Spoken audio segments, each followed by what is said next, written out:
പുതുവർഷത്തിൽ ഇതാദ്യമായി team India കളത്തിലേക്ക്.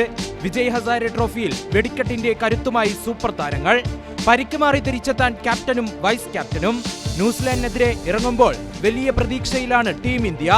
മിന്നും ഫോമിലുള്ള സീനിയർ താരങ്ങളായ രോഹിത് ശർമ്മയിലും വിരാട് കോഹ്ലിയിലുമാണ് എല്ലാവരും ഉറ്റുനോക്കുന്നത്. ഓസ്ട്രേലിയക്കെതിരെയും ദക്ഷിണാഫ്രിക്കയ്ക്കെതിരെയും ഇരുവരും വിമർശകർക്ക് മറുപടി നൽകി. വിജയ് ഹസാരയിലും സെഞ്ചുറി വേട്ട തുടർന്നു. ന്യൂസിലാൻഡിനെതിരെ എന്താകും കാത്തുവെച്ചിരിക്കുന്നതെന്ന് ആകാംക്ഷ.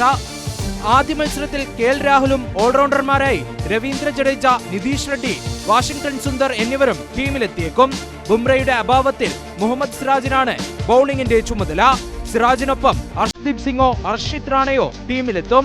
കുൽദീപ് യാദവ് സ്പെഷ്യലിസ്റ്റ് സ്പിന്നറായി കളത്തിലിറങ്ങിയേക്കും.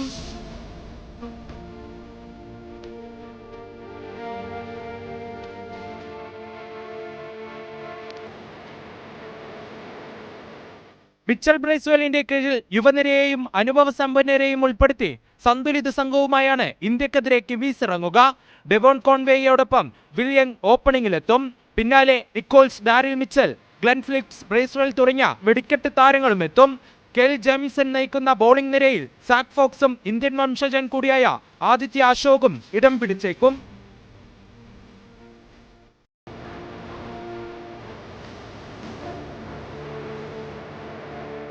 3 റെക്കോർഡുകൾ തകർക്കാനായാണ് കോഹ്ലി കളത്തിലിറങ്ങുക. രാജ്യാന്തര മത്സരങ്ങളിൽ ഏറ്റവും കുറവ് ഇന്നിംഗ്സുകളിൽ നിന്ന് 28,000 റൺസ് തികച്ച സച്ചിൻ ടെണ്ടുൽക്കറിന്റെ റെക്കോർഡ് 25 റൺസ് കൂടി നേടിയാൽ കോഹ്ലിക്ക് മറികടക്കാനാകും. 644 ഇന്നിംഗ്സുകളിൽ നിന്നാണ് സച്ചിൻ നേട്ടത്തിലെത്തിയത്. നിലവിൽ 623 ഇന്നിംഗ്സുകളിൽ നിന്ന് 27,975 റൺസാണ് കോഹ്ലിക്കുള്ളത്. ന്യൂസിലൻഡിനെതിരെ ഏറ്റവും കൂടുതൽ റൺസ് നേടുന്ന ഇന്ത്യൻ താരമെന്ന സച്ചിന്റെ റെക്കോർഡും കോഹ്ലിക്ക് തകർക്കാൻ അവസരമുണ്ട്. ന്യൂസിലൻഡിനെതിരെ ഒരു സെഞ്ചുറി നേടിയാൽ കിവീസിനെതിരെ ഏറ്റവും കൂടുതൽ ഏകദിന സെഞ്ചുറികൾ എന്ന റെക്കോർഡും കോഹ്ലിക്ക് സ്വന്തം പേരിലാക്കാം.